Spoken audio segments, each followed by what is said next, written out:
Amado Padre, te damos gracias por este tiempo, Señor, que nos has dado de estar en este lugar. Te hemos adorado, Señor, ahorita en un poco juntos, hemos orado juntos y hoy, Señor, en este momento, ahora queremos venir, Señor, a tu palabra viva y eficaz.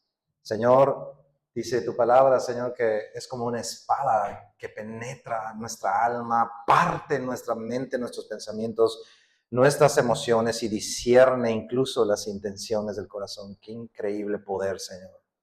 Y cómo no, Señor, si es tu palabra viva. Tú dijiste, mis palabras son espíritu y son vida. Y tú eres el verbo, Jesús. Tú estuviste cuando Dios decía, sea la luz, y ahí estaba, Señor, presente con el poder de la palabra de nuestro Dios. Gracias, Señor, por esa palabra que nos dejaste escrita a través de tantos hombres como esta que estamos estudiando de Pablo, Señor, cuando le escribió esta carta a los romanos. Gracias por tu considerar que esto era lo que íbamos a necesitar como tu palabra viva para todos nosotros. Gracias, Señor. Ayúdanos a estar atentos el día de hoy a este texto, Señor, a lo que tú tienes para nosotros, Señor. Ayúdanos a estar enfocados, concentrados, Señor. Y permítenos ser moldeados por este texto, Señor. Permítenos ser moldeados. Hoy, Señor, nos ponemos, como decimos, de pechito, vulnerables. Ayúdanos a entender y ayúdame a mí, Señor, a poder transmitirlo de la manera más pertinente para lo que tú quieres en nuestra vida. Gracias, Señor. Amén. Amén. Amén, amén. Bueno, acompáñame a Romanos, por favor, capítulo 6. Fíjense, es bien importante siempre que leas la Escritura, entender el contexto, entenderlo, tenerlo siempre presente delante de ti. ¿Por qué? Porque en cartas como nuestro queridísimo Pablo, una cosa va conectada con la otra como si fuera una cadenita. Y si pierdes el hilo de lo que viene diciendo, tal vez no comprendamos bien lo que quiere decir lo que estás leyendo en ese instante. Entonces, el Señor ya nos dejó escrito aquí por mano de Pablo en varias hojas, comenzó a explicar la solución del pecado en nuestra vida, que es la gracia de Dios para ti y para mí. La famosísima gracia que ahorita cantábamos, gracia sublime. Esa gracia y cómo opera esa gracia en tu vida y en mi vida cuando venimos a Él. Ya vimos que la primera manifestación o el efecto de la gracia en tu vida y en mi vida es su justicia, ¿sí? Es su justicia. La justicia viene a nosotros por su gracia y esto sucede por medio de la fe. Es decir, la fe es la llave, recapitulando, la fe es la llave, pero no es la razón de tu justicia delante del Señor. O sea, tú no eres justo porque has creído mucho o porque tienes mucha fe o porque tu fe es muy ejemplar, sino más bien es por su gracia y el único que fue la llave o el medio es la fe. Nosotros creímos y por su gracia somos justificados. Y la justificación, decíamos, es un evento. O sea, es un instante en el que pasas de muerte a vida. Es solo un instante. Y cuando sucede, sucede de una vez y para siempre. No depende de ti, no depende de tu performance, no depende de qué tan buena persona seas, no depende de absolutamente nada. Eso te lo otorga el Señor porque has decidido confiar en las palabras de tu Señor Jesús. ¿Ok? Pero una vez que somos salvos, veíamos en el versículo 19 de Romanos 6, casi al final de ese versículo, dice, así ahora, dice, para santificación. ¿Y qué significa eso de la santificación? Decíamos, tú eres salvo en un instante, ¿sí? Pero cuando eres salvo, inicia un proceso de santificación. Así dice la Escritura, dice, aquí abajo dice, así ahora, para santificación, presenten vuestros miembros para servir a la justicia. Entonces, la justificación es, decíamos, pum, pum, un instante. Pero la justificación, pero la santificación, a diferencia de la justificación, es un proceso. Es un proceso, salud. Va a tomar toda tu vida, absolutamente toda tu vida. Y somos justificados por su gracia y también somos santificados por su gracia, por los efectos de la gracia en tu vida. La gracia de Jesús en tu vida. Y vimos 3 acciones la semana pasada para comenzar en cómo comienza en tu vida y en mi vida ese proceso de santificación. Decíamos que teníamos que saber, teníamos que considerar y teníamos que presentar. ¿Saber qué? Saber que has nacido de nuevo. Que estés consciente, bien trucha, de que ahora eres otro. Ay, pero si yo me siento igual, verás que no. O sea, a lo mejor sales en el momento, dices, bueno, pues sí, ya me arrepentí, todo, y te levantas, llegas a tu casa y es el mismo lío que tenías un rato atrás. Pero dentro de ti tienes que saber que hay otro nuevo hombre, una nueva persona. Decíamos el ejemplo del robot, ¿se acuerdan? Hay un software nuevo adentro de ti, que ahora habita dentro de ti, que es nacido de Dios. Eso es lo primero que hay que entender. Y luego considerarte como Dios te considera.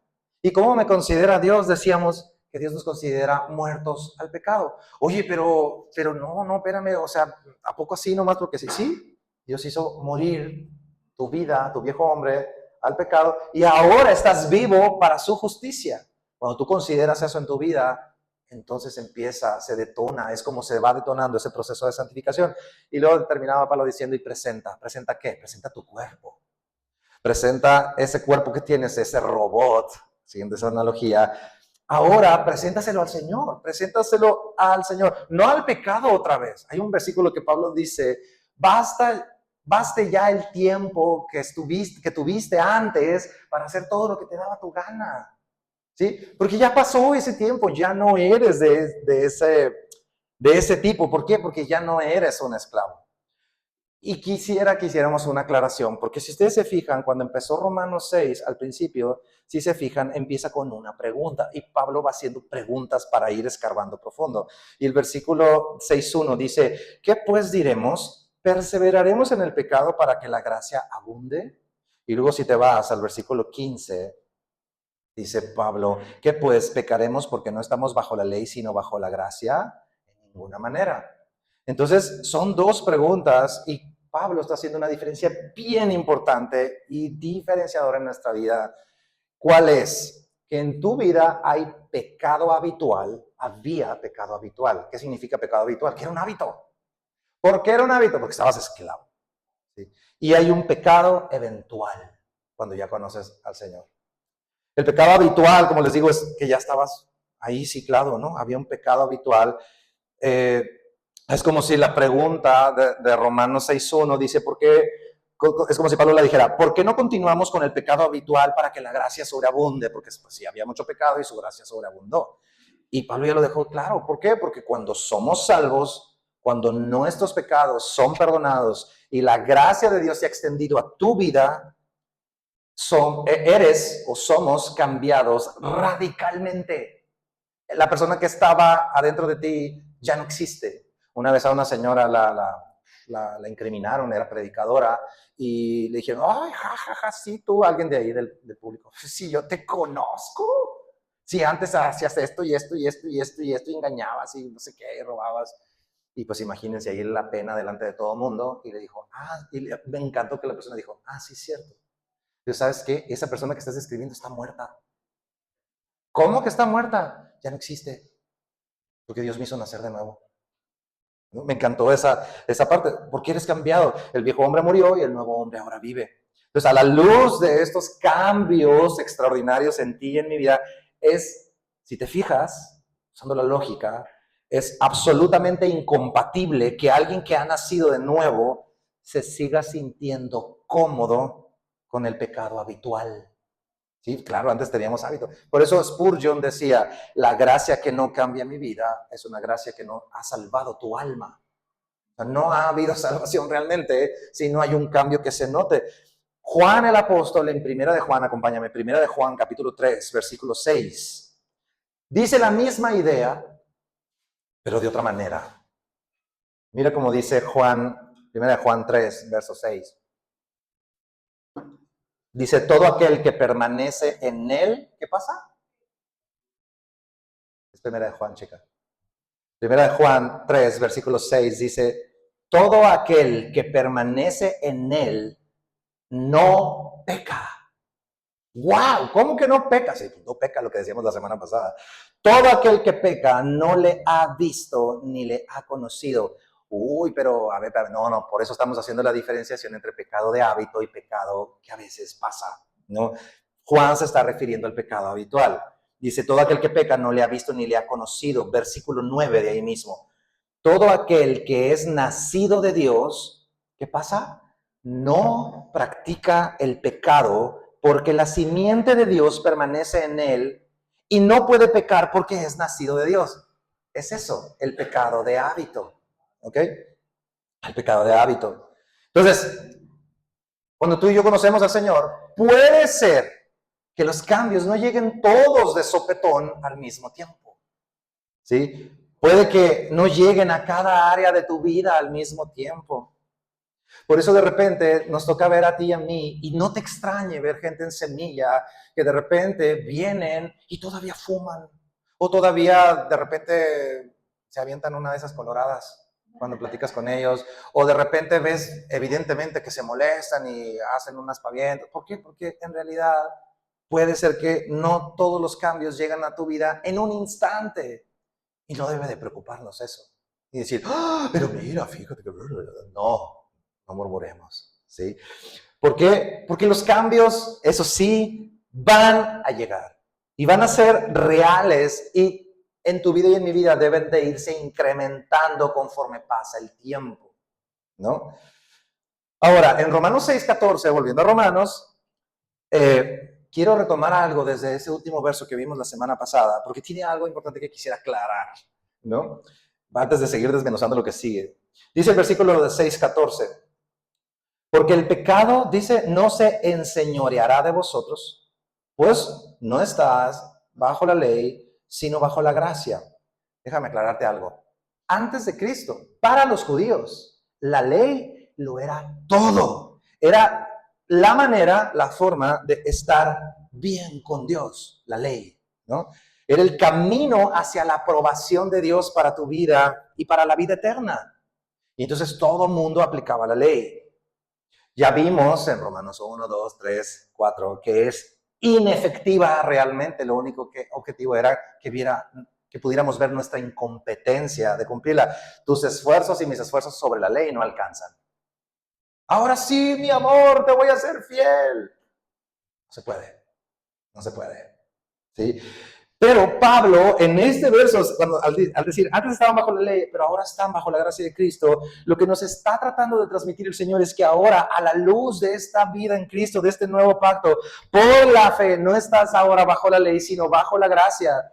Y su obra maestra en nuestras vidas lo ha cambiado todo. Es decir, la gracia es la que ahora, 2025, a ti y a mí nos hace estar bien delante de Dios. Es un estado de perfección delante de Él. Esa es la gracia. O sea, bueno, ahorita digo eso, pero ya no hay otro Señor en nuestra vida como antes estaba el pecado. El pecado habitual ya no existe si verdaderamente has creído. Entonces, en ese sentido, la gracia no es una manera de pagar tu pecado sino que es ahora nuestro nuevo estilo, nuestra nueva forma de vida, así como antes para el judío era la ley. ¿Me expliqué? La gracia es la nueva forma y la forma efectiva de relacionarte con Dios. Por eso dice, pues no estás bajo la ley, sino bajo la gracia. Y Dios nos hace seguros para la gracia al cambiarnos mientras recibimos su misma gracia. ¿A qué me refiero? Él nos libera y nos equipa para vivir justamente con Él. Y ya que hemos muerto al pecado, entonces es impensable continuar con tu antigua práctica del pecado. Me encantó algo que dice también Spurgeon sobre un pez. Dice, fíjate esto, Dios ha cambiado tanto, dice este hombre, Dios ha cambiado tanto tu naturaleza por su gracia, que cuando pecas, vas a ser como un pez en tierra seca. Así. Vas a estar fuera de tu elemento. Y vas a desear volver a que te vuelvan a meter al agua. Al estado correcto otra vez. Dice, no puedes pecar, pues amas a Dios. Y continúa diciendo, el pecador puede beber el pecado de la manera que el buey bebe agua del abrevadero. Así, pero para ti que has creído, va a ser salmuera del mar. Te has echado una bocanada de agua de quino. Es horrible. Te quieres tomar un garrafón para compensar lo salado. Dice Spurgeon, podrás ser tan necio para probar los placeres del mundo, seguir ahí pues, pero para ti ya no va a ser placentero, va a ser incómodo. Y esto es en relación al pecado habitual, al diario pues, a seguir con lo mismo. Y como un estilo pues de vida de pecado. Ahora, hay un pecado eventual, y es lo que vamos a ver ahora. ¿Qué pasa? Pues bueno, sí, ya, adiós, el viejo hombre y sus viejas costumbres. Pero ¿qué pasa? La pregunta inminente, si estoy bajo la gracia y su gracia es la que me faculta para estar bien delante de Dios, la pregunta más obvia es decir, bueno, y entonces las veces que me sigue equivocando, pues no importa porque su gracia, pues vivo bajo su gracia, y por eso hace la pregunta esta en el versículo 15. Acompáñame y ahí comenzamos ahora. Dice, ¿qué pues? ¿Pecaremos porque no estamos bajo la ley, sino bajo la gracia? Y la respuesta de Pablo es, en ninguna manera. Y la pregunta que está contestando Pablo es sobre ese pecado eventual, no el del hábito del pecado, ese ya quedó roto. Y es muy claro, y déjame añadir esta idea. Así como la gracia no es la manera nada más de cómo se pagó tu pecado y el mío, sino que cambió tu forma de vida y de relacionarte con Dios, como lo era la ley antes para los judíos, tampoco significa que la gracia es una licencia para pecar y que no pasa nada. ¿Sí? Porque tú puedes decir, híjole, Señor, te amo, tú sabes que te amo, Señor, pero necesito hacer esta trampa, esta transita ahí, porque hace unos meses atrás metí unos papeles y no sé qué, solo un ejemplo. Le voy a dar, o sea, voy a meter al cabo pues tu gracia. No hay ninguna manera, dice Pablo. Quien vea la gracia así, realmente no ha comprendido el mensaje del Evangelio. El pecado, ojo, ya no en este punto, el pecado ya no nos hace perder la salvación del Señor, porque somos justificados. Porque nos fue dada la salvación por el Señor. No es tuya, el Señor te la entregó. Pero ¿sabes qué? Sí daña tu relación con Dios. Acompáñame a Tito capítulo 2. Tito capítulo 2, versículo 11.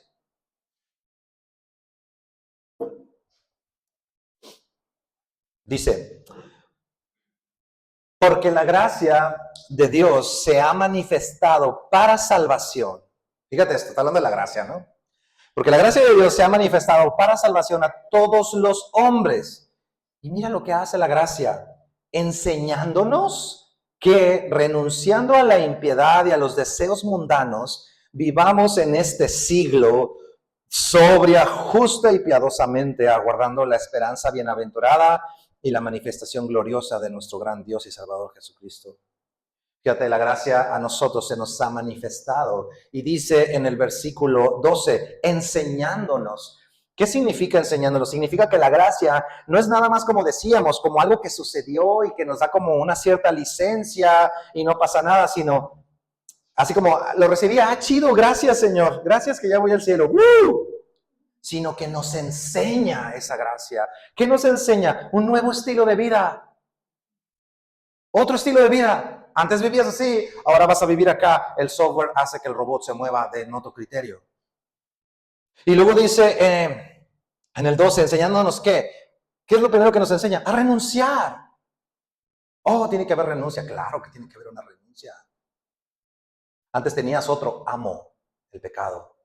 Y algunas veces el Señor va a venir y va a cortar todo de tajo. Y a veces tú vas a tener que ir y decir, solemnemente renuncio a esto. Y presentar como tu carta de renuncia, ¿no? Son decir. Pero tienes que quemar las barcas, pues, tienes que renunciar. ¿Para qué? Para vivir una nueva vida.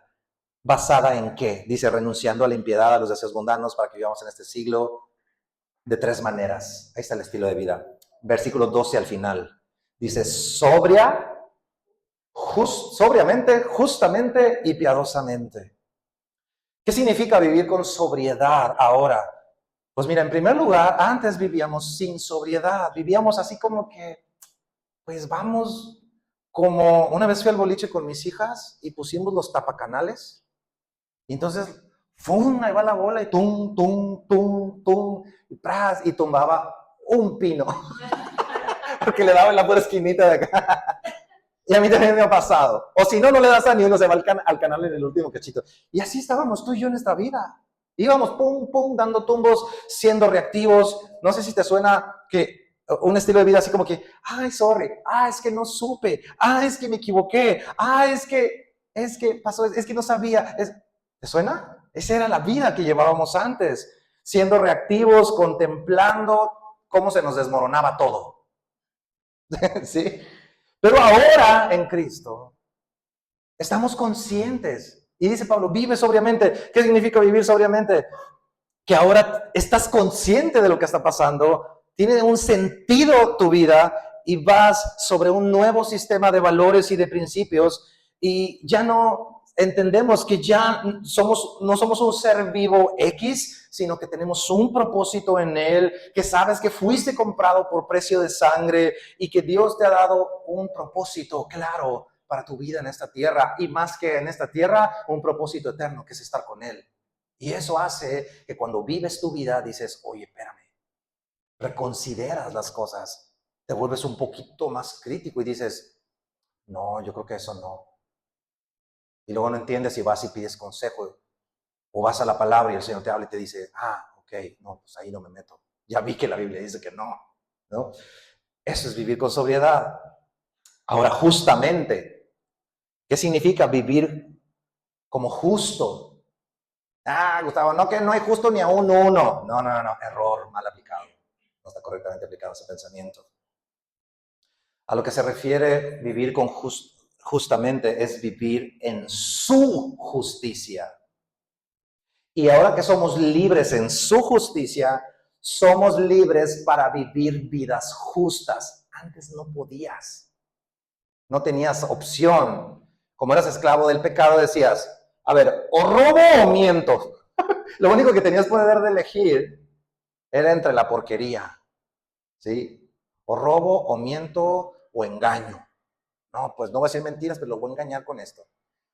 No había opción, porque éramos esclavos, pero ahora somos libres para vivir vidas justas, amando al prójimo de una manera, de una forma distinta a antes. Dios quiere que vivamos vidas justas. Sí, quiere que vivamos vidas justas. Para eso eres libre, ¿no?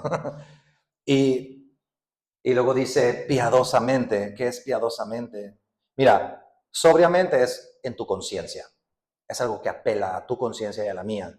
Justamente es que apela a cómo te llevas con otras personas. Y piadosamente es para con Dios. Es entre tú y Dios. ¿Qué significa vivir piadosamente? Vivir para agradar a tu Dios. Vivir, no a los hombres, vivir para agradar a tu Dios. Esa es una vida piadosa. A ver, yo tengo una pregunta. ¿Se puede vivir sobrio y justo? Fíjate esto, se puede vivir con sobriedad, bien consciente, bien selectivo, bien crítico. Puedes vivir justo, o sea, tratas de ser justo con otras personas, pero sin piedad, amigo, no sirve. Por ejemplo, el aborto. Es justo.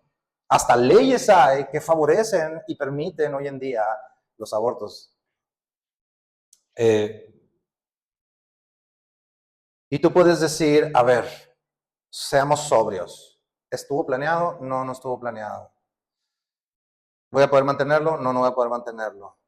¿La ley me lo permite? Sí, sí me lo permite. Ok, abortemos. Está siendo justo, está siendo sobrio, pero no está siendo piadoso.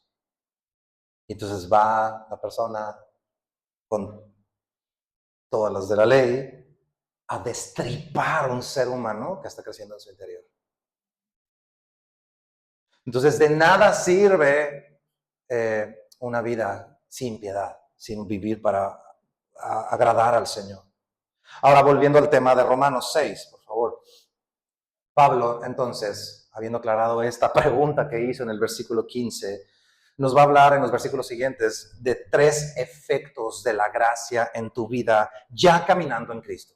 Ya lo conoces, ya tu viejo hombre murió, ya tu esclavitud al pecado murió. Y hay 3. Una es obediencia, la otra es servicio y la otra es fruto. Acompáñame, por favor. Romanos 6, desde el 15, vamos a leer todo hasta abajo. Dice, ¿qué pues? ¿Pecaremos porque no estamos bajo la ley, sino bajo la gracia? En ninguna manera. ¿No sabéis que si os sometéis a alguien como esclavo para obedecerle, sois esclavos de aquel a quien obedeces? Sea del pecado para muerte o de la obediencia para justicia. Pero gracias a Dios que aunque erais esclavos del pecado, habéis obedecido de corazón a aquella forma de doctrina a la cual fuisteis entregado, ese obedecido de corazón, si puedes marcarlo. Y libertados del pecado, viniste a ser, subraya, siervos, servicio de la justicia. Hablo como humano, por vuestra humana debilidad, porque así como para iniquidad presentasteis vuestros miembros para servir a la inmundicia, a la iniquidad y a la iniquidad, ahora para santificación presentad vuestros miembros para servir a la justicia. 20. Porque cuando eras esclavos del pecado, eras libre acerca de la justicia. Pero qué fruto, pues subraya de fruto, qué fruto teníais de aquellas cosas de las cuales ahora os avergonzáis, pues el fin de ellas es muerte. Mas ahora que habéis sido liberados del pecado y hechos siervos de Dios, tenéis por vuestro fruto la santificación y como fin la vida eterna. Porque la paga del pecado es muerte, mas la dádiva de Dios es vida eterna en Cristo Jesús, Señor nuestro. Vamos a ver la primera. Y lo primero que hace Pablo es decir, que no sabes, en el verso 16, no sabes que si te sometes a alguien como esclavo para obedecerle, eres esclavo de aquel a quien obedeces. Hizo una pregunta retórica, o sea, no sabes, pues todo el mundo lo sabe, ¿no? O sea, si tú obedeces algo es porque pues, eres esclavo de eso. Y antes en Cristo, antes de su gracia, no eres libremente realmente. La gente se siente libre, pero en realidad eres esclavo de tus propios deseos, de tu propio egoísmo y de tu propio pecado. La gente piensa que tiene libre albedrío fuera de Cristo. Pero ¿sabes qué? No lo tienes porque eres esclavo. Nada más que nadie te lo dice, pero eres esclavo. Por eso no le podemos decir a alguien que anda allá afuera, vamos, échale ganitas, tú puedes. Supéralo. ¿Por qué? Porque no pueden. Son esclavos. Es imposible. Para ellos es imposible. Pero la gracia a ti y a mí nos hace libres y a cualquiera que cree.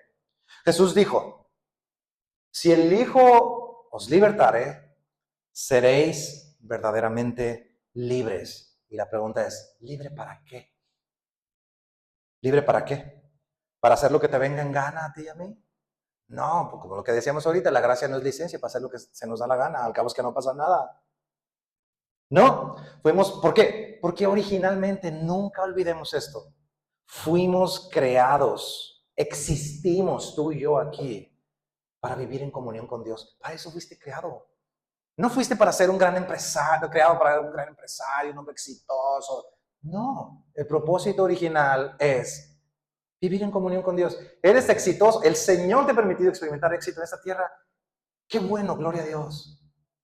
Qué padre que puedes ayudar a otras personas con ese éxito. Pero fuimos creados para vivir en comunión con Dios. Antes el pecado nos lo impedía, pero ahora somos libres. ¿Para qué? Para vivir para Él. Es como las mariposas. Una vez que la oruga ¿qué hace? Se arrastra. Ahí va por la tierra, por los troncos roñosos, batallando. Pobre. Llega un punto en el que se mete en el capullo y es transformada en mariposa. Y una vez que es mariposa, no tiene ningún sentido, ningún negocio en andarse arrastrando por los árboles y por las hojas como una oruga de nuevo. La oruga no puede volar, no podía. La mariposa sí. Podía andar caminando así. Pues sí, pero no tiene ningún sentido porque tiene alas para volar. Y sabes, muchos cristianos Vivimos como una mariposa tratando de escalar los árboles como oruga, arrastrándonos. Y si no nos arrastramos, aún nos la vivimos preguntándonos si para llegar a tal ramita, a ver, ¿podré subir semi arrastrándome, vuelo un poquito, camino a otro? No, cuate, vuélale. ¿A qué me refiero? A que a veces hasta usamos incluso la Biblia.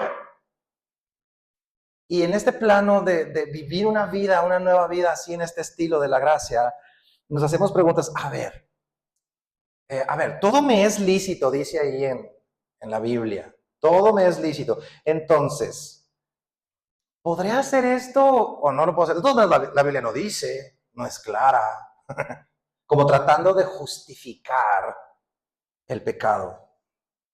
A ver, Jesús dijo que no adultere y que ni siquiera me imagine cosas con ese hombre o con esa mujer. Pero nomás voy a chatear con ella. Eso no cuenta como adulterio, ¿verdad? O te estás jugando con fuego. ¿Sí? Estás jugando con fuego.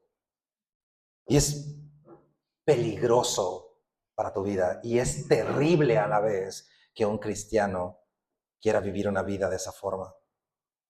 Porque sabes que estamos llamados a obedecerle de corazón. Mira cómo dice el verso 17 que leímos ahorita.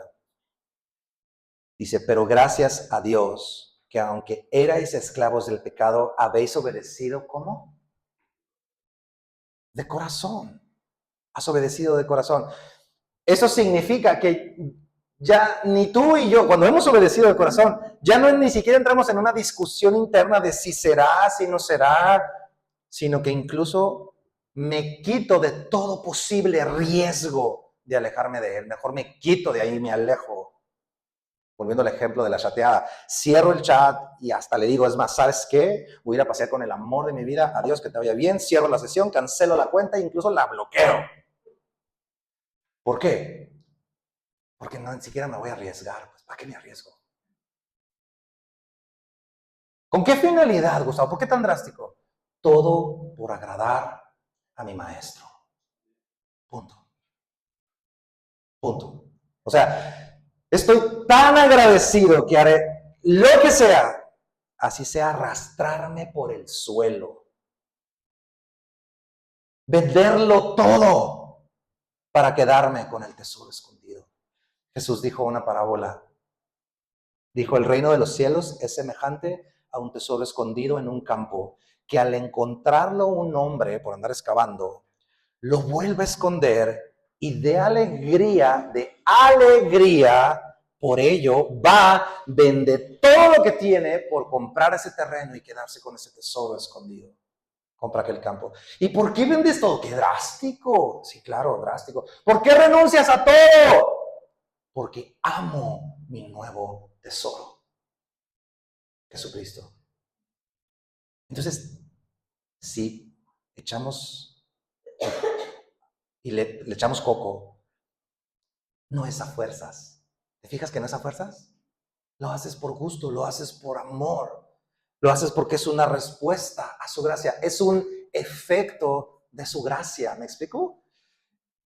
Gracias a Dios obedecemos de corazón. Vuelve al versículo 17, perdón. Pero gracias a Dios que aunque eras esclavos del corazón, eras esclavos del pecado, habéis obedecido de corazón a aquella forma de doctrina a la cual fuisteis entregados. Dice, gracias a Dios, es gracias a Él. Es Dios el que está haciendo este proceso en tu vida. Y me llama la atención, si te fijas en el verso 17 al final, dice, porque has obedecido de corazón a aquella forma de doctrina.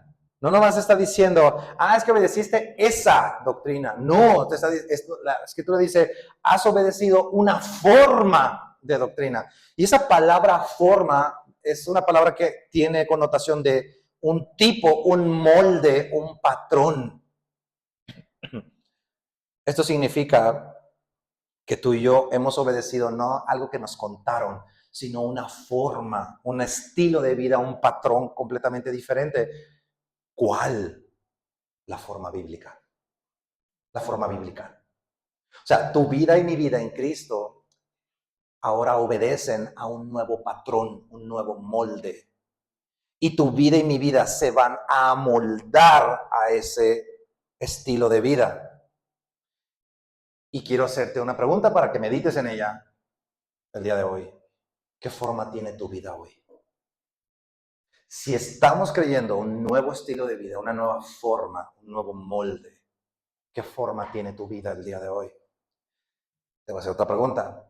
Cuando obedeces al Señor, ¿obedeces por amor o obedeces por látigo? Porque, uy, qué mello el infierno. Amigo, ya no vas al infierno si has creído. Pero, ¿cuál es la razón de tu obediencia? ¿Porque lo amas? Piensa en eso. Siguiente efecto, el servicio, versículo 18. Dice, y libertados del pecado, vinisteis a ser siervos de la justicia. Hablo como humano por vuestra humana debilidad, que así como para iniquidad presentasteis vuestros miembros para servir a la inmundicia y a la iniquidad, así ahora para santificación presentad vuestros miembros para servir a la justicia, porque cuando eres esclavos del pecado, erais libres acerca de la justicia. Qué interesante esto. Fíjate esto, el servir a alguien es un efecto de la gracia. Y no me refiero al servicio de ir y bolearle los zapatos a alguien, no. Estamos hablando del servicio, de cómo sirve tu vida delante del Señor. Y este servicio tiene que ver con tu personalidad y la mía. ¿Por qué? Porque antes nuestros cuerpos servían al pecado. Ya lo vimos ahorita. Pero la gracia viene a tu vida a cambiarlo todo. ¿Qué va a cambiar? ¿Qué cambia? Pues tu condición delante del Señor, su gracia que nos redime, nos da acceso a la redención de todos nuestros pecados, pero también afecta nuestra vida, nuestra personalidad, porque es nuestra nueva forma de vivir. No nada más es tu nueva disposición delante de Dios, sino que cambia efectivamente toda tu vida, toda tu forma de conducirte, la tuya y la mía. Y esto tiene impacto en tu cuerpo. ¿What? Sí, tiene impacto en tu cuerpo. Lo que haces con tu cuerpo sí importa. Sí importa. A veces podemos decir, no, Dios dice en 1 Samuel 15:16 que Él mira el corazón, no mira lo que mira el hombre. Error. Eso se lo dijo a Samuel porque estaban eligiendo un rey de una manera incorrecta. Pero lo que haces con tu cuerpo importa. Y tu cuerpo está conectado y forma parte de lo que Dios diseñó y formó en ti, forma parte totalmente. Y da gloria a Dios o tu cuerpo no da gloria a Dios. Tuyo y el mío. Déjame decírtelo de esta manera. Mi cuerpo, nuestro cuerpo refleja lo que desea y lo que valoras con el corazón. Eso se te nota en tu cuerpo. Y lo que haces con tu cuerpo, a la luz de esto que estamos viendo, es verificable, o sea, se puede notar. Dice, presenten vuestros miembros. Y la pregunta es, ¿se los presentas a Dios, sí o no? Y nuestros miembros, cuando dice nuestros miembros, está hablando de todo tu ser, todo, no está hablando de un dedo, está hablando de todo. De hecho, el miembro más fuerte quizá de nuestra vida, ¿sabes cuál es? Nuestra mente. Una vez escuché a una persona que decía que en la mente es donde se libran la mayoría de las batallas en nuestra vida. Sí, claro. ¿Cuántas cosas fabricamos, armamos y desarmamos en nuestra mente? Y pienso, meditemos un poquito en esto, o sea, no manches, es increíble la cantidad de cosas que pasan en nuestra mente. Y esa es una parte de tu cuerpo, es un miembro más de todo tu cuerpo integral. Me encanta que los judíos, ellos no diferencian entre espíritu, alma y cuerpo. Ellos ven una sola cosa que allá en su idioma le dicen nefesh, que es como todo. Ellos si hay una emoción es porque eres tú, si estás haciendo algo con tu cuerpo, eres tú. O sea, es integral todo. Porque es esta conexión a la que nos estamos refiriendo. Y fíjate, y esto de la mente nos puede dejar pensando, porque en los capítulos anteriores de Romanos hablábamos de que a veces somos fabricantes de males. Y todo eso lo vamos armando en nuestra cabeza. Déjame ponerte otro ejemplo de un clásico de los miembros, tus manos. ¿Cómo usas tus manos en tu vida diaria? A veces, si nos ponemos así a meditar, a veces hasta celebramos el mal con nuestras manos. ¿Cómo? Pues porque vamos a hacer esto y esto y esto. ¿Y qué hacemos? Sobres, ¿no? Como el mapa, un sticker que mandó una de mis hijas, sale un mapache haciendo así, ¿no? Saboreándose. Yo te pongo otro contraste para tus manos. Cuando adoramos al Señor, ¿cómo usas tus miembros? ¿Estás alegre? ¿Aplaudes? ¿Alzas tus manos en adoración? Ay, no, qué flojera. Yo adoro en mi mente. Pues sí, pero la Escritura dice que Él espera que uses tus manos para aplaudir, tu voz para cantar, tus manos alzarlas al Señor. ¿Qué? ¿Dice que aplaudas? Sí, dice que batas las manos. Pueblos todos, batid las manos. Alabad a vuestro Dios con voz de júbilo. La oración. Es que yo oro con la mente. Y estamos así, ¿no? Por favor, no quiero que entendamos que Dios no oye nuestra mente. Claro que sí. Yo he orado cantidad de veces en mi mente. Pero cuando oramos en voz alta, déjame decirte esto, te edificas a ti mismo. Y si oramos juntos, nos edificamos unos a otros. Yo necesito escuchar tu voz orando. Tú necesitas escuchar mi voz cuando yo oro. Todos necesitamos oír la oración del compañero que tienes enseguida. Necesitamos oír nuestras oraciones. ¿Sí? Pero a veces nos reservamos y decimos, no. Entonces, ¿cómo presentas tu voz, que es otro miembro de tu cuerpo? Usa tus miembros. Dice así ahora para santificación, presentad tus miembros para servir a la justicia. Y sabes, este presentar y presentar y presentar tiene una implicación bien interesante, que si nos ponemos a pensar, lo podemos traducir en sacrificio.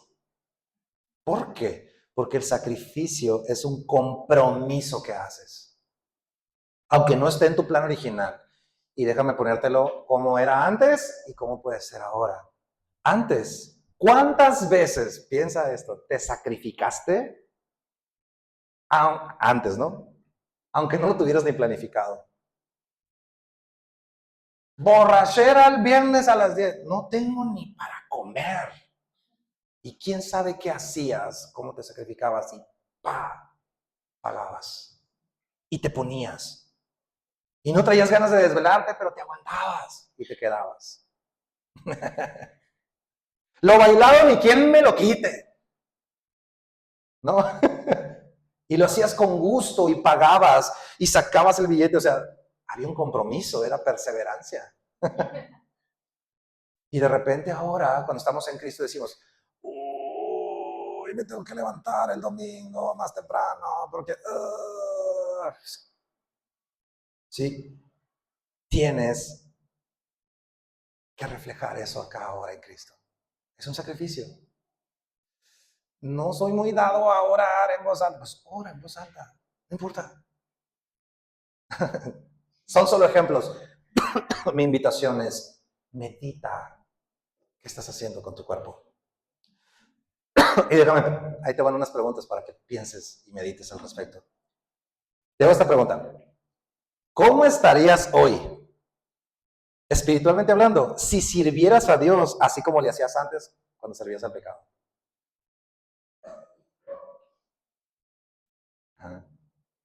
¿Cómo estaría tu posición?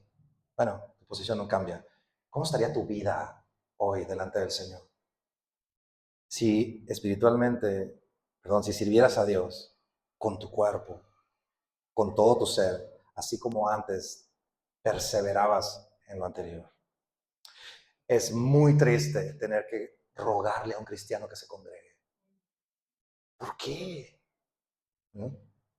Decirle, hey, no es igual que lo veas en el YouTube. Congrégate, necesitas conectar unos con otros, porque el Señor lo ha puesto como algo relevante, algo bien importante. Es que mi semana estuvo pesadísima, sacrificio. Pero ojo, ojo con esta palabrita sacrificio, es una respuesta tuya y mía por amor, no para pagar. El pago ya fue dado, sino es por amor. ¿Cómo hacerle, pues? Te voy a hacer una recomendación. ¿Cómo hacerle cuando? Porque sí es cierto, hay muchas veces que dices, ¡uy, ay, ay! Me cuesta, me cuesta. Acuérdate de la cruz. Ve el cuerpo de tu Señor clavado. Mira la sangre derramada. Todo eso fue por ti y por mí. Y dime si eso no te hace levantar y decir, Señor, lo que quieras que haga, dime y voy. Porque es una respuesta por amor. No paga nada, no alcanza nada, no sirve para tu justicia y la mía, pero es una respuesta por amor. Y por último, fruto, verso 21, Romanos 6, 21. Dice, pero ¿qué fruto tenías de aquellas cosas de las cuales ahora os avergonzáis? Sí, o sea, todos nosotros nos ponemos a pensar lo que hacíamos antes y decimos, qué pena. Porque el fin de ellas es muerte, mas ahora habéis sido libertados del pecado y hechos siervos de Dios. Perdón, mas ahora que habéis sido libertados del pecado y hechos siervos de Dios, tenéis por vuestro fruto la santificación y como fin la vida eterna, porque la paga del pecado es muerte, mas la vida de Dios, vida eterna en Cristo Jesús, Señor nuestro. El fruto, un fruto de la gracia, según el verso 21. Dice, porque fruto teníais, ¿qué fruto tenías de aquellas cosas de las cuales ahora os avergonzáis? Un fruto de la gracia en tu vida es que sientas pena ajena y vergüenza de verte en los videos y cómo estaba tu Facebook hace 10 años atrás. ¿Sí o no? Yo he tenido que borrar cosas porque decía, ¿por qué puse? ¡Qué pena! El otro día puse una, ni modo, me voy a ventilar. Yo tuve un problema de salud terrible por muchos años y antes de eso tenía una foto publicada ya 2014 creo, desayunando rugby. y en la publicación aquella decía, oh sí, gracias a Dios y no sé qué. Y 3 Doritos después, enfermísimo hasta la cabeza. Un fruto de la gracia es que te avergüenza de tu pasado. La santificación es un proceso que comienza el día que eres salvo, pero es un proceso donde cada día te vas pareciendo más a tu Señor. La Biblia menciona varios frutos en la vida del creyente. Uno es la adoración, fruto de labios que confiesan su nombre. Otro es la generosidad, el dar. Y el fruto se manifiesta con liberalidad. O sea, tú das con liberalidad. Luego hablamos de eso. ¿Qué significa liberalidad? Que tú das y no te andas fijando porque lo diste con libertad. Es como si te dan un regalo y luego andas viendo, ya se puso el pantalón. Sí, sí. Muy bien, ya se lo puso. O que de repente ves que el regalo que le diste se lo regaló. Y vas y le regaló, oye, el regalo era tuyo y fuiste y se lo diste. Oye, pues ¿qué no me lo diste? ¿Qué no era regalo? Yo puedo hacer con él lo que quiera, ¿no? Bueno, la generosidad y el dar. Otro fruto puede ser ganar almas para el Señor. Cada vez que por tú que te levantas y compartes y vas y oras, dice la Escritura que cubrimos multitud de fallas. Ganar almas es un fruto. La Biblia también habla acerca de frutos de justicia. Y un fruto en la vida del creyente, que es el que estamos viendo aquí en Romanos 6, es la santificación. O sea, si tengo que ser santo, claro. El Señor dice, sed santos, porque yo soy santo. Y piensa en eso, medítalo. Tú y yo recibimos la gracia preciosa y perfecta de un Dios que es santo. Y ahora nuestra unión con el Señor es santa. Y a raíz de esto, tu vida y mi vida debe ser gradualmente cada vez más santo. Un ex jefe que tuve, que sabía que era creyente y todo así bien abierto, siempre le decía a otros gerentes en reuniones o reuniones con clientes, decía, mira, te voy a presentar a Gustavo, es un santo. Y a mí me daba mucha pena porque pues me volteaban a ver así como que, ¿what? Pero la verdad es que, fuera del chiste, para todos los que creemos es cierto. Tenemos que ir cada vez siendo más santos. Decíamos, no es de golpe, sino gradual. Ciertas áreas iban a ser de golpe, a mí me ha pasado y a ustedes también, pero otras van a ser graduales. Pero ¿qué tenemos que hacer para dar ese fruto que hablamos? Jesús dijo, yo soy la vid verdadera, mi padre es el labrador en el Evangelio de Juan. Ustedes son pámpanos. Los pámpanos son del racimito de uvas. Los bracitos chiquitos donde está colgada cada uva. O sea, cuando te comes todas las uvas y te queda un arbolito como seco, eso se llama pámpano. ¿Ok? Ese es el pámpano. Entonces dice, ¿cuál es la manera en la que tú puedes dar fruto? Dice, permanece en mí. Jesús dijo en Juan, ustedes son los pámpanos, permanezcan en mí y llevarán mucho fruto. Dice, en esto es glorificado mi Padre, en que lleves mucho fruto, no nomás frutito, mucho fruto. Pero ¿cómo le vas a hacer? Permanece pegado al Señor. La santidad en tu vida es fruto de tu unión con Jesús. No puedes ser santo en tus propias fuerzas. ¡Ay, te quiero ver! Cantidad de veces he tenido charlas con chicos, jóvenes, y señores adultos, etcétera, de todo tutti frutti, de que dicen, no, es que no puedo ser santo. O sea, yo no puedo, que se me hace bien difícil ser cristiano. Pues si es que ahí andas tú solo como un pámpano tirado queriendo dar fruto de santidad. No vas a poder. ¿Qué tienes que hacer? Permanece pegado al Señor. Dice, permanece en mí y en mis palabras. Pegado a la escritura, comiéndote la palabra todos los días. Y el pámpano, de repente, empieza a dar frutos. El pámpano no tiene que hacer... Y ahí estaban las uvas. No puja el pámpano permanece pegado. ¿Me explico? Porque Él es el que hace producir el fruto en ti y en mí. Ahora dicho esto, déjame decirte esto. Si tu familia, ahí viene el guamazo.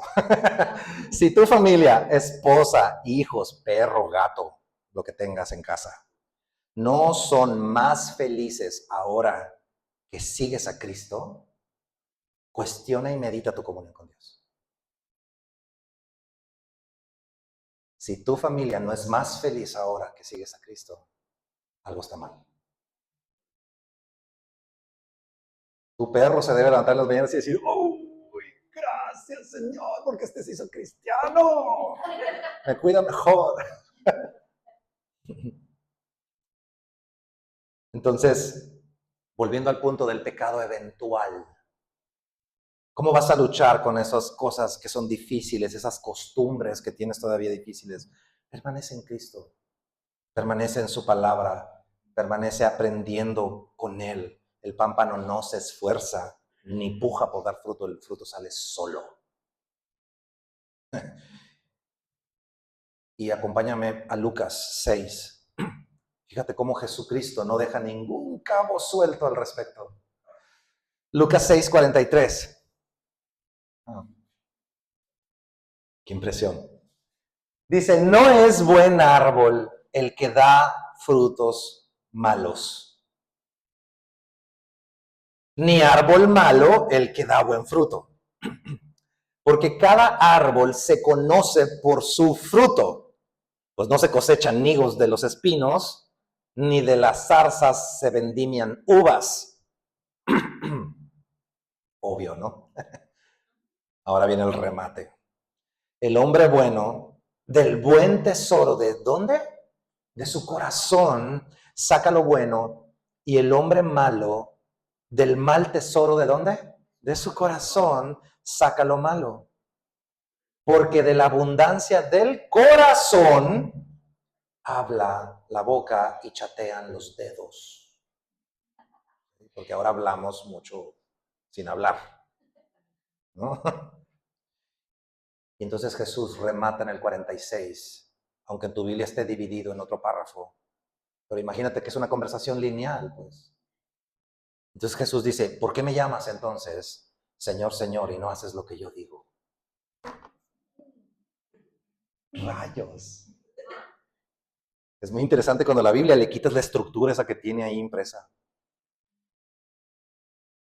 ¿Por qué me llamas, Señor? ¿Por qué dices que, oh, sí, sí, sí, sí, sí, sí, sí, sí, pero no estás haciendo realmente lo que yo digo? A lo mejor tú te preguntas, oye, Gustavo, pero yo estoy luchando con esto. ¿Qué voy a hacer? Y en los siguientes domingos vamos a empezar a entrar al capítulo 7, 8. Que esos dos capítulos son conocidos como el corazón de Romanos. Te ruego que medites en ellos y vengas para que no vayas a quedar a medias con este punto. ¿Sí? Porque ahí Pablo va a responder precisamente cuando dices, oye, pero es que yo intento y no me funciona y ya le hice 1000 cosas y fue a 4 consejerías. ¿Qué vamos a hacer al respecto? Nos va a dar respuesta a la palabra. Pero tú puedes adelantarte y leerla en tu casa y meditar en ella. ¿Va? Vamos ahora para terminar. Y yo quiero decirte algo, si tú reconoces que hoy en tu vida, ya como creyente, ya salvo, no hay así como que un buen fruto en tu vida, quiero animarte a que medites en esto y que hables con el Señor, te pongas a cuentas con Él y examines tu corazón delante del Señor en este rato, antes de irnos. ¿Va?